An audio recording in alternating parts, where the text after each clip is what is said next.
I just woke up a little bit ago and now it's finally time to talk about the T-800 Battle Damage 2.0 from Terminator 2 Judgment Day, and let me talk about the elephant in the room first. Yes, so this movie, it looks like it came out in 1991, so it's about 10 years older than me. So yes, I'm not as nostalgic to this figure and stuff as some people, but I have seen the movie and honestly, it's so good. The use of practical effects and stuff in Terminator 2 just...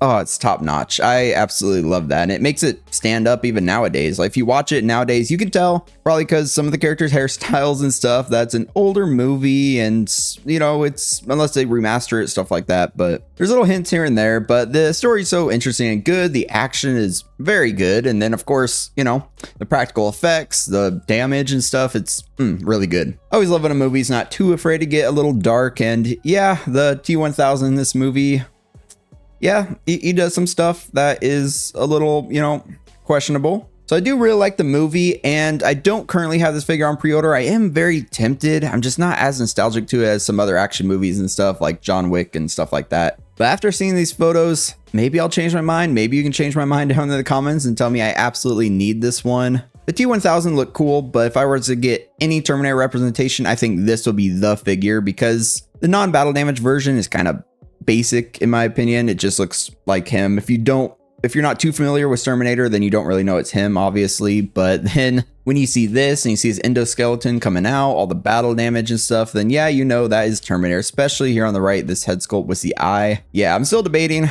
but man, there's just too many good figures coming out right now. And especially with that J&D John Wick, which is pretty expensive, but looks pretty cool. Man, yeah, go check out that video if you haven't checked out yet. There's just so many cool figures coming out. And this is another one. So now let's just take a look at all these pictures. Yeah, the blogger photos for this figure, they look pretty good right off the bat. I mean, look at this. You got all the battle damage. So this figure, the really cool thing about him is it's real leather. So the jacket, the pants, it's all going to be real leather. And that is awesome. I'm so glad Hot Toys is doing that because it's going to give your figure potentially but it is going to give you better longevity than pleather. But I say potential because, you know, if you don't take care of it or like maintain it, or you live in different environments, it's kind of up in the air as to when it will eventually start degrading.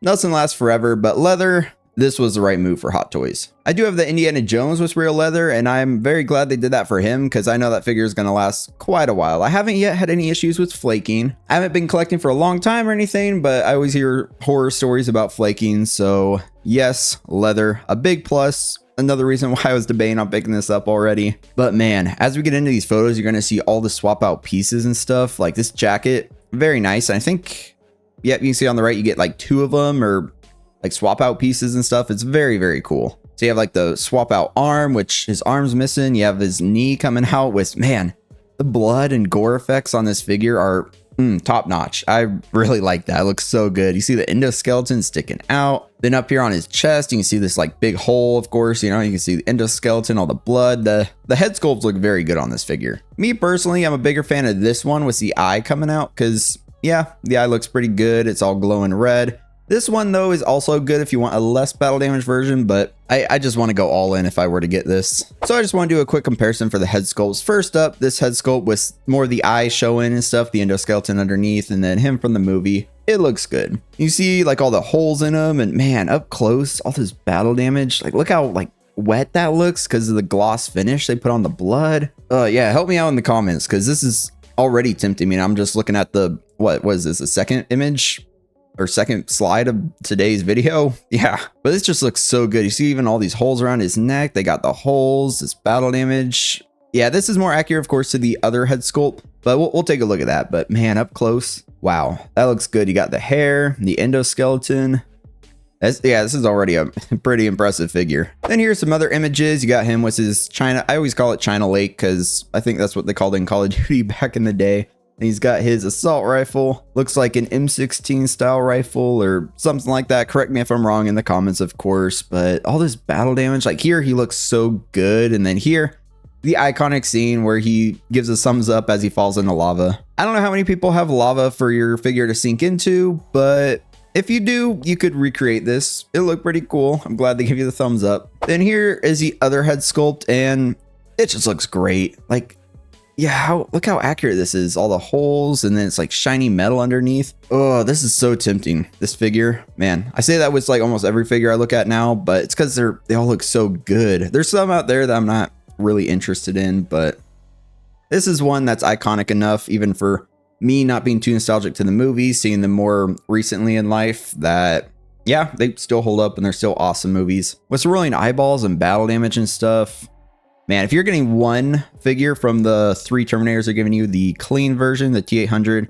the T-1000, and then it's battle damage one, I think this is the one to get if you're only getting one. That's one of the big reasons I'm still kind of debating, because if I get any Terminator representation in my collection, this would be it. And it would look even cool if I do like an action movie or movie style shelf other than Star Wars and Marvel, because I got tons of those. I can even put them with like the John Wick figures I already have and I have coming. Yeah, you can see I'm really debating here, so definitely help me out in the comments. Then these images I really like the lighting for. You can see he comes with that pole that I think he gets impaled by the T-1000, right? I think that's what this pole is. Yeah. It has been a little while since I've seen the movies, but like I haven't seen them a bunch of times or anything, but the times I have seen it, it's just always impressive. I've seen it maybe a few times. I remember when I was younger, I also saw like that Terminator show at, where was that? Was that at like SeaWorld or something? Universal? Was it Universal? I don't even know. But yeah, I remember seeing that Terminator show and being impressed then, seeing the movie. Yeah, it's so cool. But like I was saying, I really like the lighting for these pictures. You see the jacket, that real leather just like reflects and the shine on it. Then the blood is so wet looking, even over the endoskeleton, and all the texture in the face. Man, this figure's impressive. I really, really like this. So I know some people out there are going to be comparing it to the 1.0. If you have the 1.0 and you're happy with it, you know, you get some upgrades here, but maybe you don't need to upgrade. It's up to you, honestly. I really can't speak to that because I don't have the 1.0 and I don't have any reference to it. So I'm just talking about it, looking at this 2.0 version. Because the thing about this I really like that Hot Toys is doing with their 2.0s and stuff is that the next generation of collectors can actually get figures and stuff from movies and stuff they love, but they weren't old enough or had the income enough to actually, purchase them. I know for me, if I was able to collect back then, there would have been quite a few figures I wanted to pick up, but I'm glad they're doing these 2.0s because now the next generation collectors can actually pick up all these figures. And although this figure, this movie and stuff isn't necessarily from that generation, this movie stands the test of time, like I was saying, with practical effects and everything. So people are still really going to want this figure. I know I'm very tempted. Then here, this pose is a little odd. It's his punching pose. I mean, it doesn't look too bad, but yeah, you get a good look at the base with like the little back there. You have all the chains, the controls. Man, I do really like that it actually lights up. You can see that here. Looks very cool. Like I'm always saying, one day when I get big cases, a bigger space and stuff, I'll have to actually like light all these bases up. That'd be very cool. That's a big goal of mine when it comes to my collecting journey. So I really like that. I really like the outfit.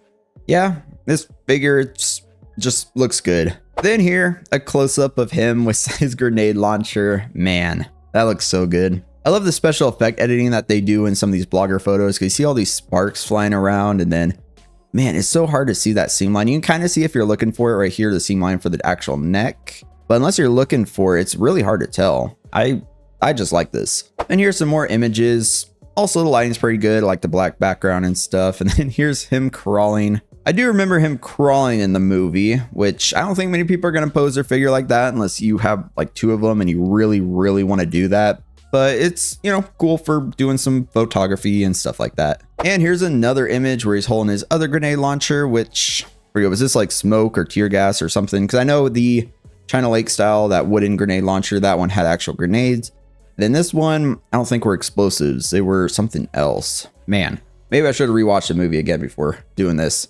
Now, yeah, the funny thing about collecting too is I notice whenever I see a new figure and stuff, I like going to watch the movie, or I see the figure after the fact and stuff, and I'm like, oh, gotta watch it again, or yeah, so just stuff like that. So seeing this again, I'm thinking maybe I gotta rewatch the movie again because I feel like I'm forgetting some stuff that happened exactly. And it's always good to refresh your memory on movies you love, like the John Wick franchise. I've watched more times than I can count. And now that we have this figure to look at, yeah, I think it's about time to rewatch the movie. And here's some more images. You have him holding his AR here, and then of course a nade launcher up in the air, and that's cool. So Hot Toys, I don't think they really give you a holster, but you could just stick the gun in his belt. So I actually kind of like that because, you can do basically whatever you want with these figures since you can articulate them, customize them, do a ton of different things. So if you want to stick your handgun in there, you can stick your handgun in his pants. And I do really love this bandolier here, all the grenades. I forget, by looking at it, these grenades look like they're the explosive kind, because they look a little short for that, potentially. Correct me if I'm wrong, of course, but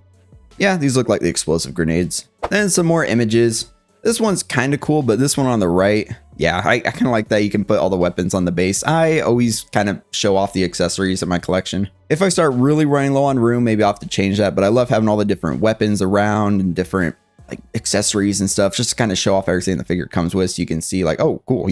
Like John Wick, for example, right behind me up there, I have all his weapons behind him, so you can actually see his bow. He's holding his sword and handgun, but his other handguns he comes with, that Dragon's Breath shotgun and stuff. And for him, if I do end up getting him, I will probably do the same. So I do like seeing this, so you can actually put the grenade launcher kind of hanging over the rail, probably lean the rifle up against here, you know, pistol in his pants, and yeah, there's tons of cool things you can do. Then here, I have noticed some of the poses are a little similar, so it's kind of similar to some of the others, but still looks so good. I'm still so impressed with all the glossy look for all the like prosthetics and stuff. Well, prosthetics for like the movie and all that, for like the makeup department and stuff. But when it comes to the figure, of course, the glossy paint application, which looks nasty, but in a good way. And that's about it for the photos I chose to look at. So let me know in the comments what you think about this figure, you know, help me out a little. I guess, you know, convince me not to get this, because it's, man, another amazing looking figure that I am tempted by. So let's go down in the comments, have a little conversation down there, talk about this figure, Terminator, anything you want to talk about. If you enjoyed this video, definitely give it a like. We do tons of fun stuff over here, so hit subscribe as well. I hope you all have an amazing rest of your day, week, everything. And until next time, stay 6 scale.